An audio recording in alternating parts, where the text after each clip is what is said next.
You've also mentored other startups and have also been an investor, right, for the last decade. And I'm curious, now that you're in the entrepreneur founder seat, like, have you found yourself taking your own advice?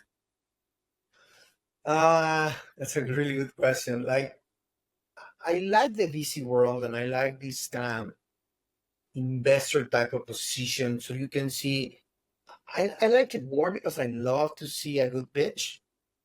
I love to see a good idea.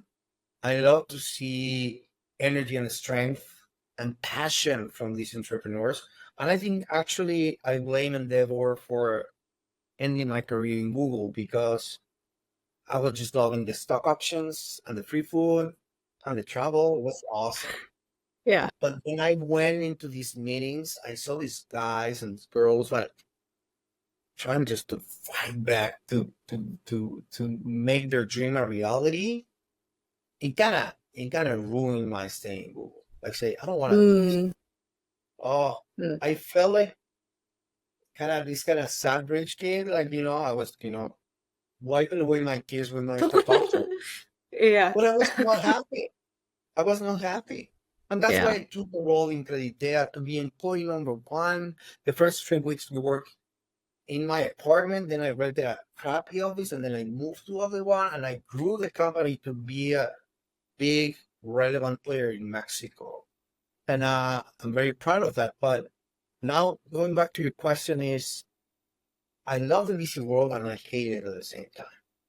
I Mm. love that there is access to resources for founders to make their dream a reality. But sorry for the expression, I hate the bullshit. I just hate it. Actually, the name of the fund that I'm not part of it Yeah. is Culture Bullshit. We just hate bullshit.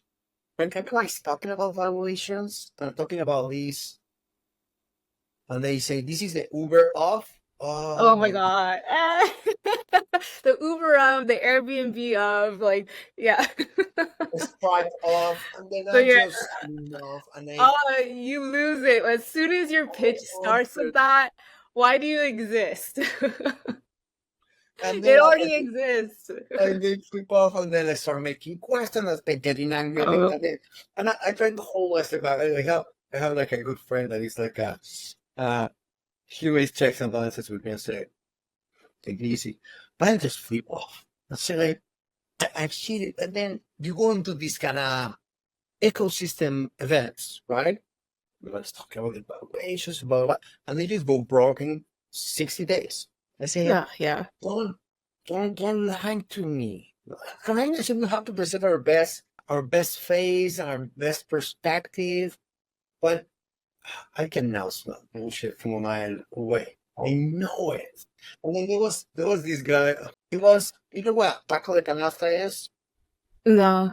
Tacos, you're in LA. But the taco Yeah, de of course. canasta is this guy that is on a bike and they have this kind of basket on the back Mm. side and they have all these tacos and then they just drive around the city and then you can hail them like a taxi, but then they stop and Mhm. they order 3, 4 tacos and then they have the salsa there and they don't Oh, even that's have drink, cool. but it's there and then they Yeah. go away or they make these stops in these kind of corners. They're really smart because Oh, at that's cool. So they're lunchtime, just driving around like on a scooter and they just give you no, they tacos. just cycling around. They're on a bike, and the basket is on the back. I'm gonna send you a link, so Oh, you can Google like okay. tacos Oh, de that's canasta. so cool. Okay.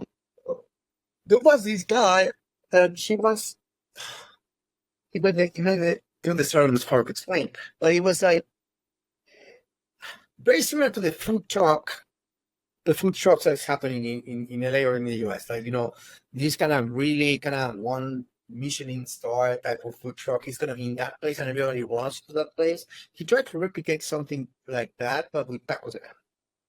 Valuation, 5 million pre-money. And I was just Free laughing. money. I was laughing my brains out. I was like, what the hell are you doing? What the hell? Yeah.